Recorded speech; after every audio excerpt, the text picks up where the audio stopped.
오늘날에는 수많은 방법으로 우리는 친구와 또 아는 사람들과 소통을 합니다. 그런데 수많은 방법들 중에서 우리는 적절한 방법을 택하여서 소통해야 합니다. 만약에 친구랑 약속을 하였는데 몇 시에 만날까 묻기 위해서 우리는 친구를 찾아가서 묻는다고 한다면 그것은 시간 낭비이고 어리석은 일이겠죠. 그런데 우리가 아주 중요한 일을 친구와 소통할 때는 반드시 얼굴을 보고 대면해서 소통해야 하는 것입니다. 만약에 여러분이 사랑하는 사람에게 청혼을 한다고, 프로포즈를 한다고 생각해 보십시오. 텍스트를 보내서 청혼을 하는 사람은 없을 것입니다. 이와 같이 우리가 중요한 일에 대해서는 더 친밀한 그러한 소통이 필요한 것이죠. 그렇지 않으면 상대방이 오해할 수 있기 때문입니다. 하나님께서는 우리에게 생명의 길을 보여주시기 위해서 어떠한 방식으로 우리에게 소통을 하셨는지 우리가 살펴보아야 합니다. 성경 말씀 요한복음 1장 14절에 보면 이렇게 말하고 있습니다. 말씀이 육신이 되어 우리 가운데 거하시매. 왜 말씀이 육신이 되셔야 했습니까? 하나님께서 우리에게 천국에 갈 수 있는 매뉴얼, 구원 매뉴얼을 내려주셔서 그것대로 따르게 하면 되지 않았겠습니까? 아니면 주일날마다 우리가 예배를 모일 때 하나님께서 천사를 보내셔서 그 말씀을 선포하게 하시면 사람들이 보고 얼마나 하나님을 믿고 또 따르겠습니까? 그런데 하나님께서는 그렇게 하지 않으시고 친히 우리 가운데 오셔서 인간이 되셨고 또한 그리함으로써 우리에게 생명의 길을 보여주신 것입니다. 말씀이 육신이 되어 우리가 이 말씀을 깊이 이해할 때 우리는 복음을 더 잘 이해할 수가 있을 것입니다. 오늘은 요한복음 1장 1절부터 18절의 말씀을 가지고 살펴보도록 하겠습니다. 요한복음 1장 1절부터 5절까지 말씀 먼저 읽도록 하겠습니다. 태초에 말씀이 계시니라. 이 말씀이 하나님과 함께 계셨으니 이 말씀은 곧 하나님이시니라. 그가 태초에 하나님과 함께 계셨고 만물이 그로 말미암아 지은 바 되었으니 지은 것이 하나도 그가 없이는 된 것이 없느니라. 그 안에 생명이 있었으니 이 생명은 사람들의 빛이라. 빛이 어둠에 비치되 어둠이 깨닫지 못하더라. 그런 모든 것을 지으신 분입니다. 3절에 보니까 하나도 그가 없이는 된 것이 없다고 말하고 있습니다. 우리가 가지고 있는 이 육체와 우리의 생명, 우리의 힘과 우리의 숨결 하나하나까지 다 하나님께로부터, 아니 그분께로부터 온 것입니다. 그래서 성경은 말하기를 그 안에 생명이 있었으니 이 생명은 사람들의 빛이라. 마치 태양빛이 모든 자연 만물을 소생케 하고 에너지를 주는 것처럼 그분 안에 있는 이 빛이, 생명의 빛이 우리를 소생케 하고 살아 움직이게 하는 것이죠. 그런데 문제는 무엇입니까? 빛이 어둠에 비치되 어둠이 깨닫지 못하더라 하는 것이죠. 우리 가운데 생명의 빛이 비추지만 우리가 그분을 알아보지 못하고 그분께로 나아오지 못함으로써 여전히 우리는 어둠 가운데 있고 또 죽음 가운데 있는 것입니다. 그래서 하나님께서 택하신 방법이 무엇입니까? 하나님께서는 빛을 증거할 자를 보내셨습니다. 하나님께로부터 보내심을 받은 사람이 있으니 그의 이름은 요한이라. 그가 증언하러 왔으니 곧 빛에 대하여 증언하고 모든 사람이 자기로 말미암아 믿게 하려 함이라. 그는 이 빛이 아니요 이 빛에 대하여 증언하러 온 자라. 참빛 곧 세상에 와서 각 사람에게 비추는 빛이 있었나니 그가 세상에 계셨음에 쓰며 세상은 그로 말미암아 지은 바 되었으되 세상이 그를 알지 못하였고. 참 이상하죠? 빛이 세상에 왔는데 세상이 깨닫지 못하고 또 세상이 알지 못하였다고 말하고 있습니다. 자, 우리가 있는 방 안에 불빛이 있습니다. 그런데 누군가가 우리에게 얘기를 해줘야 우리가 그것을 압니까? 우리는 방 안에 들어오는 순간부터 그 방 안에 불빛이 있다는 것을 압니다. 그런데 누구는 모르죠?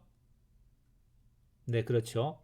우리가 장님이라면 그 방 안에 불이 켜져 있는지 꺼져 있는지 알지 못하는 것입니다. 그러므로 하나님께서는 우리에게 그 빛을 증거할 자를 보내신 것입니다. 우리가 영적인 장님이기 때문에 우리에게 다가와서 여기에 빛이 있다고 나를 따라오라고 말해주는 그러한 증거할 자가 필요한 것이죠.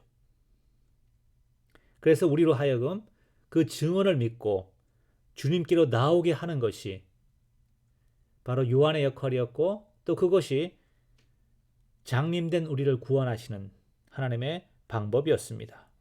7절에 보니까 그가 증언하러 왔으니 곧 빛에 대하여 증언하고 모든 사람이 자기로 말미암아 믿게 하려 함이라.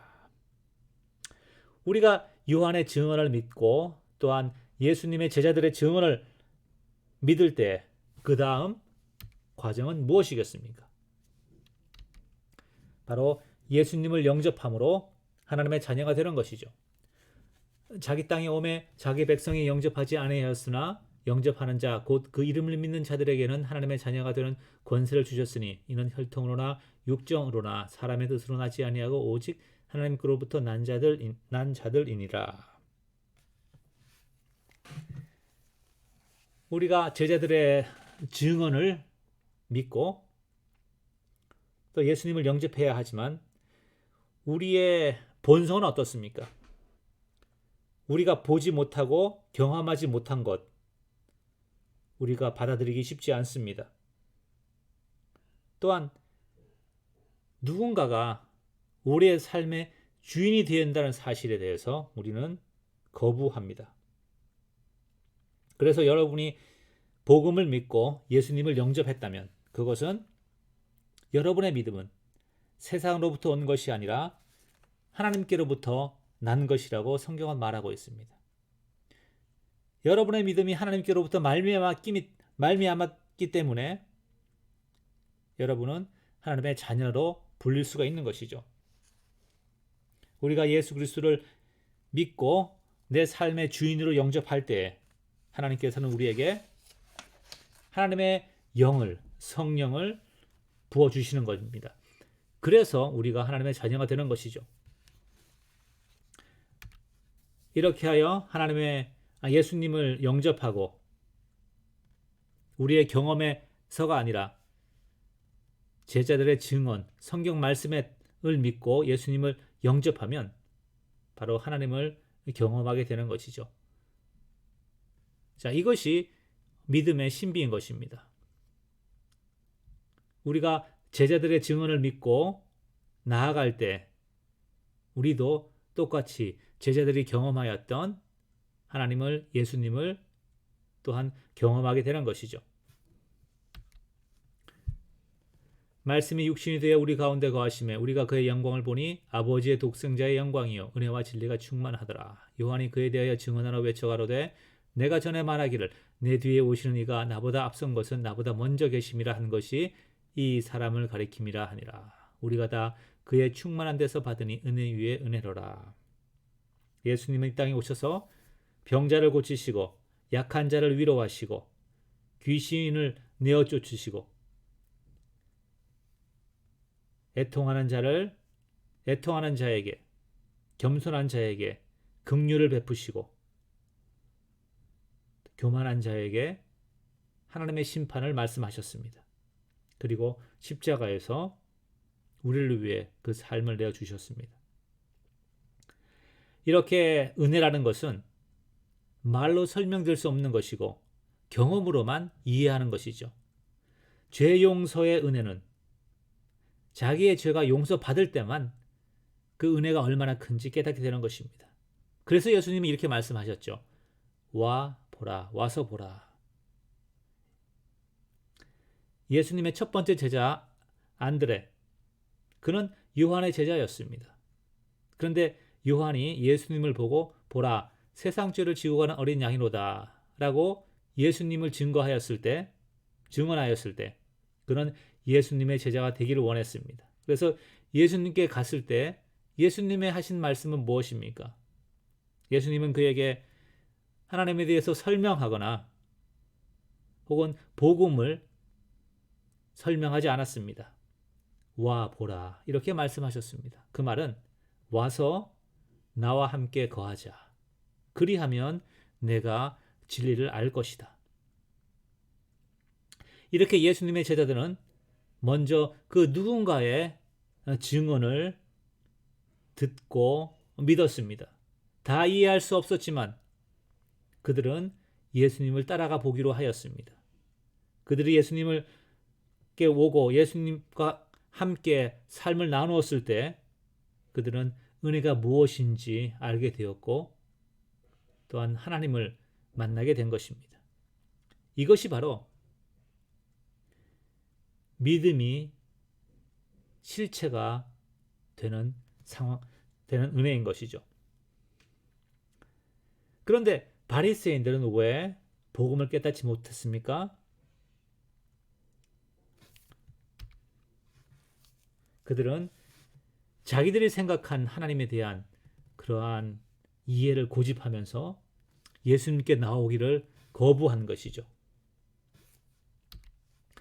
율법은 모세로 말미암아 주어진 것이요 은혜와 진리는 예수 그리스도로 말미암아 온 것이라. 본래 하나님을 본 사람이 없으되 아버지 품속에 있는 독생하신 하나님이 나타내셨느니라.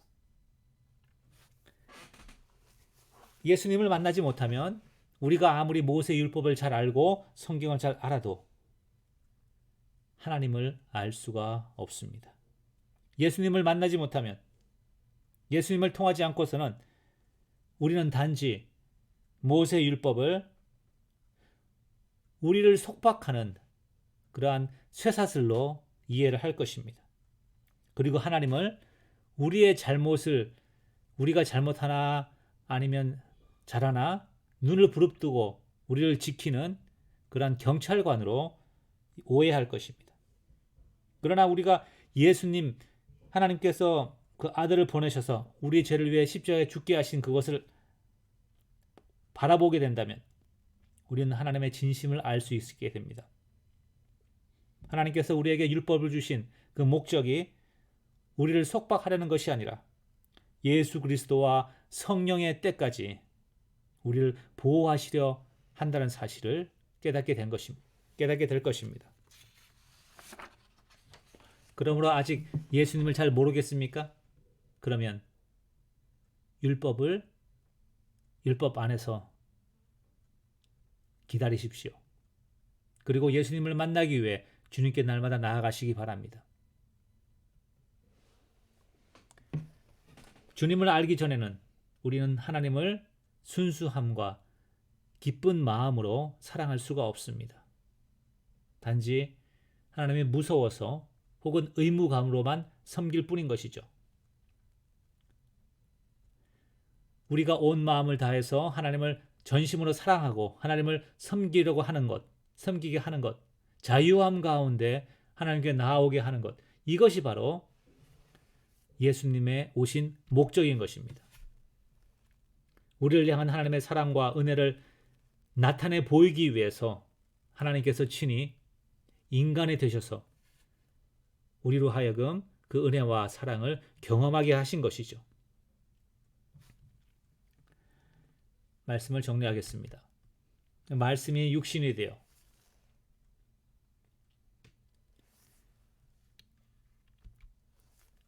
복음은 증거가 아니라 증언으로 주어졌습니다. 우리 이성적인 사고나 경험의 테두리 안에서 이해될 수 있는 것이 아닌 누군가 예수님을 경험하고 또 부활을 목격한 자들에 의해서 남겨진 그 증언을 우리가 믿음으로 받는 것입니다. 그러므로 우리가 성경 말씀을 읽고 또 믿고 또 그대로 살아야 하는 것이죠. 그렇게 살아가는 것이 바로 예수님을 주인으로 영접하고 동행하는 것입니다. 여러분이 영화를 볼 때 스크린은 보지 않고 소리만 듣는 사람 없습니다. 만약에 스크린을 보지 않고 소리만 듣는다고 한다면 오해할 수도 있고 내용을, 혹은 영화의 정말 재미난 것들을 많이 놓치게 될 것입니다. 복음도 이와 같습니다.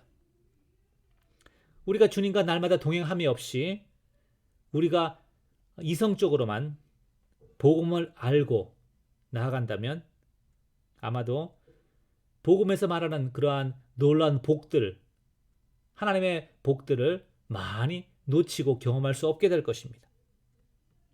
여러분, 말씀이 육신이 되어 이 구절이 주는 깊은 의미를 놓치지 마시기 바랍니다.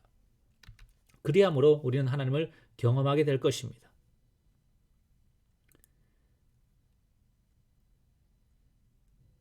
주님과 동행하고 날마다 주님과 대화하고 손잡고 걸어감으로 인해서 하나님을 경험하는 그러한 역사가 있기를 원합니다. 주님은 우리와 함께 살기 위해서 육신이 되셨습니다. 감사합니다.